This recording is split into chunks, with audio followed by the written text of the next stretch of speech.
Hi guys! Magandang umaga! Welcome back po dito sa Gandara SRU Channel for Showbiz Update. Andito na naman nga po akong muli nagbabalik. Ang nagmamaganda ninyo kachismosang Kimpaw, wala na nga pong iba.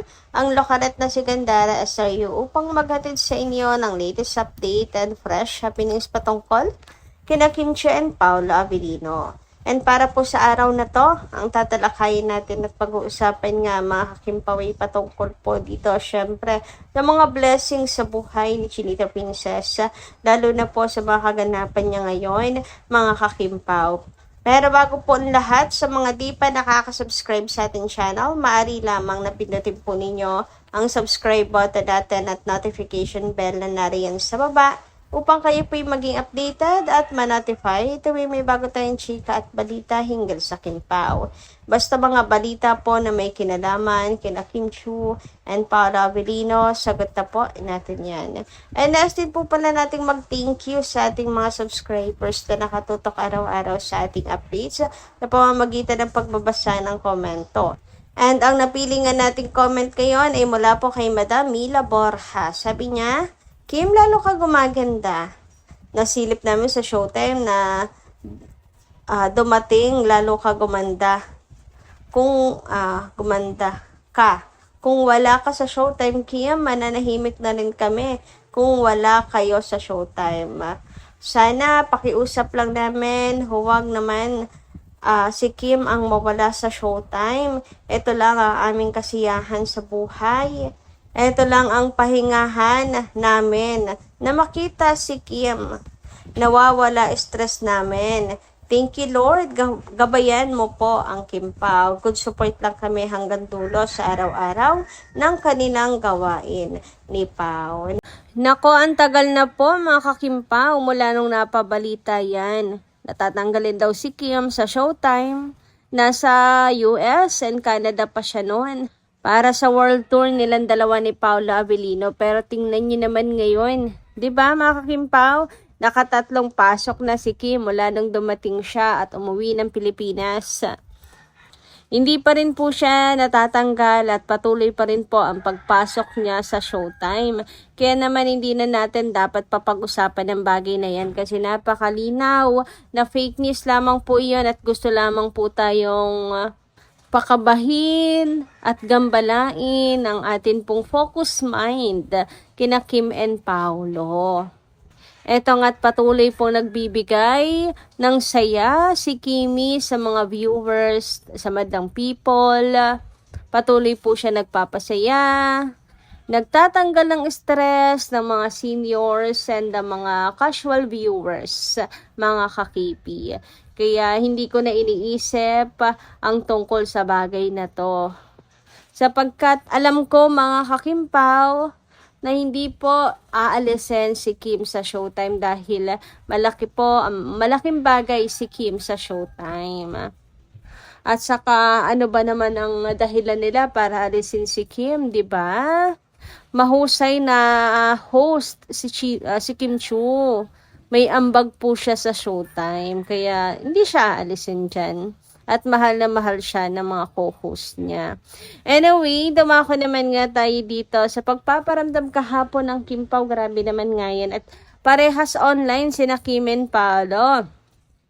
Katunayan po niyan ay halos magkasunod lang po sila nag-post ni Kimi sa X. 32 minutes ago si Pao and sige naman 11 minutes. Hoy, mukhang may magka-text.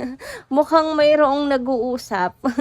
Mukhang mayroong parehas online. And mukhang may nag-I love youhan. Hoy, hindi, charot lang. Pero, ayan nga, sa mga ganitong simpleng bagay na napapansin ng mga fans, sabay, super happy na ang mga Kimpawlandia.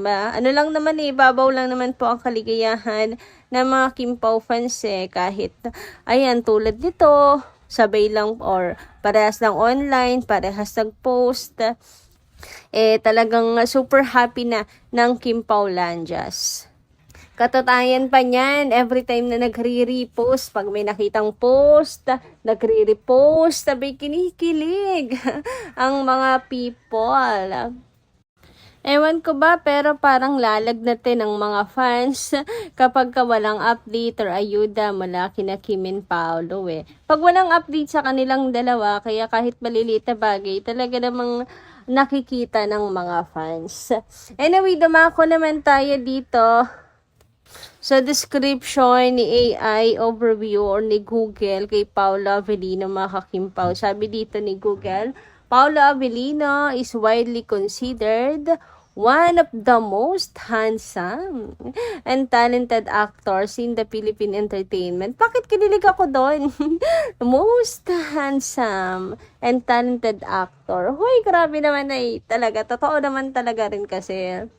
Ayan, he is celebrated for his hot and sexy leading man appeal combined with a charming, mysterious demeanor that has won over legions of fans. Grabehan naman nga yan. Pero totoo talaga, 'di ba? Ang lakas ng appeal ni Paolo Avellino, mga kakimpaw.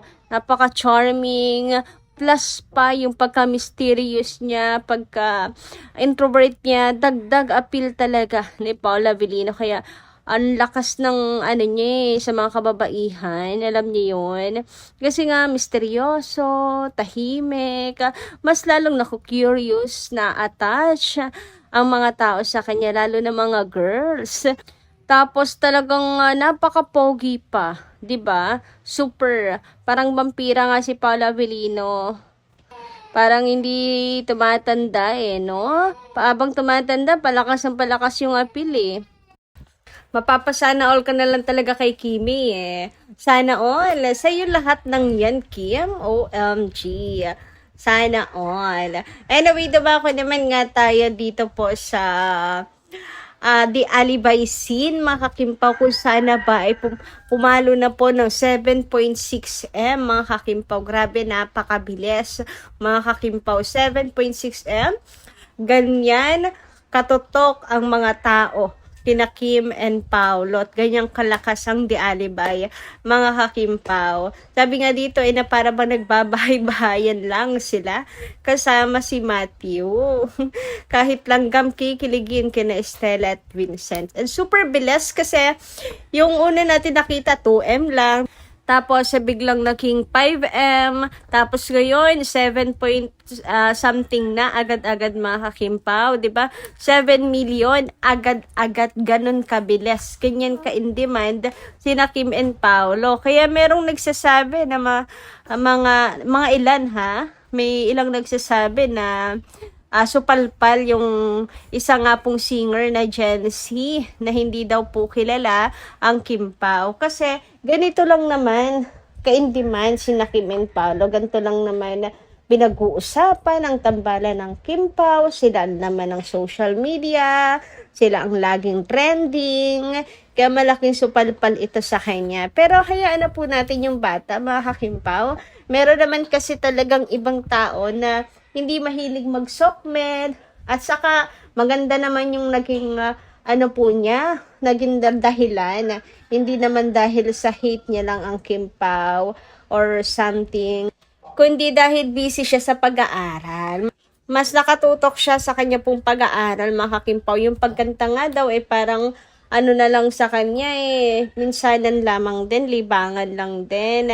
Kumbaga talagang pag-aaral ang focus niya. And maganda naman 'yon, 'di ba, mga kakimpaw? Nakatutok siya sa pag-aaral. Mas gugustuhin 'yon nila Kim and Paolo, yung mga Gen Z, nakatutok sa kanilang pag-aaral. Kasi yun din ang ginagawa ni Pao sa kanyang anak. Gusto niya nakafocus lang din to sa pag-aaral. 'Di ba? Kaya nga hindi niya pinasok sa show business din para lang din maging normal buhay niya at alam niyo 'yun, makapag-enjoy, focus lang sa teen days niya, mga kakimpaw. Anyway, sabi naman ng ilan, for sure, proud na proud ang ABS-CBN kina Kim and Paolo, mga kakimpaw, sapagkat isa ang Kim Pao sa talaga pong nag-aakyat ng pera sa kanila, mga kakipi. Kaya dapat talagang ingatan nga din umano nila. For sure, sa sobrang dami ng mga Kim Pao fans, kung saan lahat po ng mga projects nila Kim and Paolo talagang successful. Napapawaw na lamang din sila sa Kim Pao.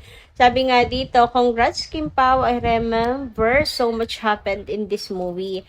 Thank you to everyone who watched and made the effort, especially the fans. Lord, I hope it's the same for the next movie, if ever. Sana nga po may next movie si Kim and Paolo. And naalala ko na naman ang mga pinagdaanan ng My Love Will Make You Disappear bago po yan mailagay sa big screen. Ako, napakaraming pinagdaanan at pagsubok nitong My Love Will Make You Disappear. Si Paolo nga po ay napa-post na sa kanyang social media account, mga Kim Pao noon. Grabe, natakot ako noon. Tapos, na-move. Tapos, yung petsa pa, ang pangit, mga Kim Pao, kasi talagang mga tao ay uwian, araw ng gastusan. Ay, naku, nakakaloka talaga yun. Meron pang boycott, sobra. Pero alam nyo, nakakatuwa kasi, di ba, nakaya natin. Tapos ito pat, kinilala pa ng ABS-CBN, mga Kim Pao, ang movie na to nila Kim and Paolo sa naging malaking na laking contribution para sa revenue nila. Grabe. 'Di ba? So, talagang dapat mapawaw lang din sila sa power ng Kim Paulanjas at nila Kim and Paolo. Ingatan niyo po yan sila dahil sigurado naman ang mga fans hindi pa babayaan ang Kim Pao. Ayun lang, kailangan lang talaga mayroon pong project always si Kim and Paolo. Uy, sana meron po talagang movie ulit ang Kim Pao. At sana hindi na po maganda loko-loko ulit, mga ka-KP. Sana horror naman this time. What if? Horror naman. Tingin nyo, mga ka-Kim Pao. So, yun lang po muna nating update. Maraming salamat po sa inyong pakikinig. At kita kas muli sa mga susunod natin, chika. Maraming salamat. Ingat po palagi.